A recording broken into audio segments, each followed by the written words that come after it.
আসসালামু আলাইকুম দর্শক, আজকে আমি বানাবো ছানার রসমালাই, একেবারে অরিজিনাল ছানা। তো আপনাদের সঙ্গে শেয়ার করতেছি। আমি প্রথমে ছানাটা মেখে নিব ভালো করে। দর্শক, আমি ছানার ভিডিও দেইনি, কারণ আমার চ্যানেলে একটা ছানা রেসিপির ভিডিও আছে, মিষ্টি তৈরির জন্য যে ছানা, পারফেক্ট ছানা, সেটা আপনারা দেখে নিতে পারেন। দর্শক, এইভাবে হাতের তালু এই জায়গা দিয়ে ভালো করে মেখে নিতে হবে ছানাটা। 3 থেকে 4 মিনিট আমি ছানাটা মাখবো। ছানা পারফেক্ট হলে বেশি মাখাতে লাগে না। যখন দেখবেন প্লেটের গাছ ছেড়ে উঠে আসবে, তখন বুঝবেন ছানাটা পারফেক্ট হয়ে গেছে। এই যে আমার প্লেটের গাছ ছেড়ে চলে আসতেছে, তার মানে আমার ছানা মাখা হয়ে গেছে। এই তো আমার হয়ে গেছে। আমি মিষ্টির জন্য ছোট ছোট করে বল বানাচ্ছি এক মাপে, যেন সব মিষ্টি সমান হয়। এই তো দর্শক, আমার মিষ্টির জন্য যে রসমালাই মিষ্টির জন্য যে আমি ছানাগুলো ভাগ করে নিয়ে নিলাম। হাতে আমি ঘি মেখে নিছি। ঘি তৈরি রেসিপি আমার চ্যানেলে আছে, আপনারা প্রয়োজন মনে করলে আমার চ্যানেলে দেখে নিতে পারেন ঘি তৈরি রেসিপি। আমি এখন হাত দিয়ে এইভাবে চেপে চেপে মসৃণ করে আমি রসমালাই মিষ্টির জন্য যে শেপটা আমি দিব, আমি গোল শেপ দিচ্ছি। আপনারা আপনাদের মতো দিতে পারেন, গোল দিতে পারেন, লম্বা দিতে পারেন। এই যে আমি গোল দিয়ে দিচ্ছি। এতে দর্শক, আমার রসমালাইয়ের জন্য মিষ্টি রেডি। এটা আমি এখন ঢেকে রেখে দিব। ঢাকনা না দিলেও শুকে যাবে, উপরটা মিষ্টিটা শক্ত হয়ে যাবে। তাই নরম ভেজা একটা কাপড় দিয়ে আমি ঢেকে রেখে দিলাম। দর্শক, আমি রসমালাই মিষ্টি শিরার জন্য আমি এই কাপ দিয়ে 4 কাপ পানি দিয়েছি। আমি একটু আগেই চুলায় দিছিলাম, গরম করে রাখছি। এখন আমি এই কাপ দিয়ে 1 কাপ দিব চিনি। 1 কাপ চিনি দিয়ে দিচ্ছি। দিয়ে আমি এখন চুলাটা অন করে দিব। এই তো আমি এখন এটা ভালো করে চিনিটা গলে আসলে এবং পুরো বলক আসলে মিষ্টিটা দিয়ে দিব। রসমালাইয়ের জন্য যে মিষ্টিগুলো আমি তৈরি করছি সেগুলো আমি দিয়ে দিচ্ছি। চেষ্টা করবেন বানানোর সাথে সাথে দিতে।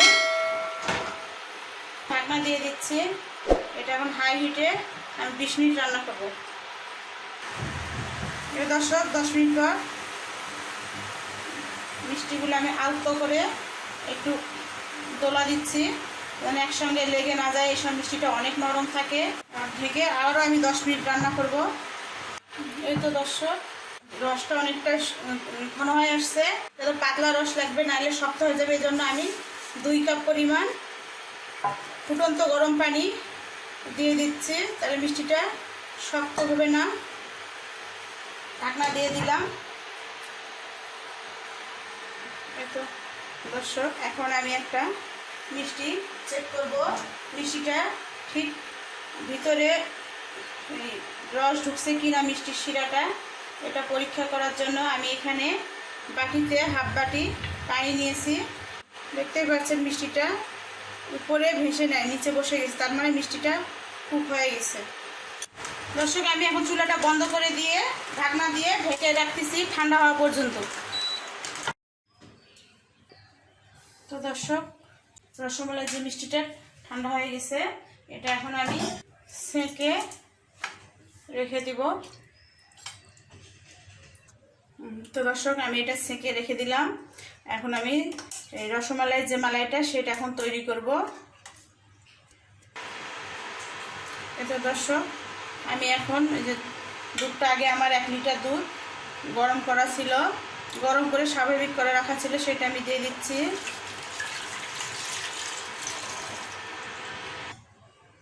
হাফ কাপ থেকে একটু কম, মানে 1/3 কাপ হবে। এটা গুঁড়া দুধ দিয়ে দিচ্ছি। দিয়ে আমি হ্যান্ডেলের সাথে ভালো করে ঘুরে নেব, কোনো দলা পেকে যেন না থাকে। তো দর্শক, দিচ্ছি আমি হাফ কাপ চিনি। এবার আমি চুলাটা অন করে ঘন করার জন্য আমি সর্বোচ্চ পাওয়ার দিয়ে আমি দুধটা ঘন ঘন নাড়বো। আর সাইডে যেগুলো চাঁচি পড়বে, এই যে সরেরিয়া, সেগুলো আমি এভাবে উঠে দেবো, তাহলে দুধটা ঘন হবে। এই তো দর্শক, আমার মালাইটা ঘন হয়ে আসছে, রসমালাই মালাইটা। এখন আমি মিষ্টি রসমালাইয়ের যে মিষ্টিটা রেখেছিলাম সেটা এখন দিয়ে দিব। দিয়ে একবার ফুটে ওঠা পর্যন্ত আমি অপেক্ষা করব। এখন এটা আমি বন্ধ করে রেখে দিলাম ঠান্ডা হওয়া পর্যন্ত। ঠান্ডা হওয়ার পর আপনাদের পরিবেশন করে দেখাচ্ছি।